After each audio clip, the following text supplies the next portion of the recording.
Sino po naniniwala isang araw, alaala na lang ang payo ng mga magulang mo sa'yo? At sino po naniniwala, isang araw, yung nanay na kasama mo ngayon, maaaring katabi mo ngayon, yung tatay na kasama mo ngayon, isang araw, aalalahanin mo na lang din.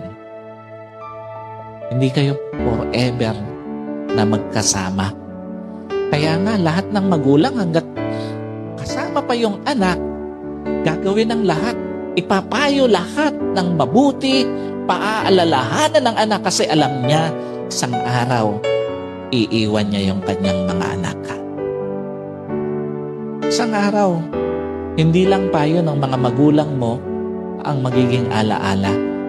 Kahit magulang mo isang araw, magiging alaala na lang sa buhay mo.